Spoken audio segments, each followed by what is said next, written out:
Isang 58 anyos na si Hileminiano sa 178 magsasaka sa lalawigan ng Nueva Ecija na dumaranas ng malaking pagkalugi matapos na salantain ng armyworms o harabas ang sibuyasan.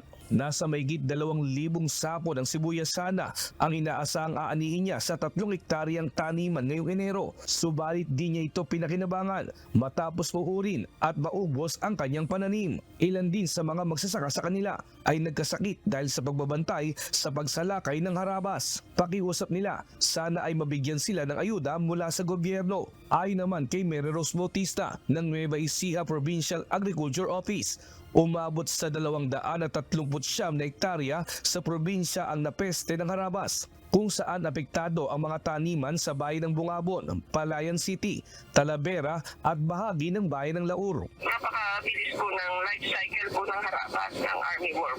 Within a week po, nangingitlog po siya, then mapipisa po yun, magiging larva. So yung larva stage po niya, yun po yung mapinsala, yung uod po mismo. Isa naman sa akbang para masugpo ang nasabing armyworm ay ang pagbomba ng pamatay peste, pero hindi pa rin ito basta-basta mapipigilan, lalo na sa mga lugar kung saan kalat na ito sa mga daon ng sibuyas. Payo ng Provincial Agriculture Office at ng Department of Agriculture, makabubuting anihin na lang ang pwede pang anihin sa ngayon kaysa maubos ng harabas ang kanilang tanim na sibuyas. Nestor Torres, UNTV News and Rescue. Diyos ang aming sandigan, serbisyo publiko ang aming pinahahalagahan.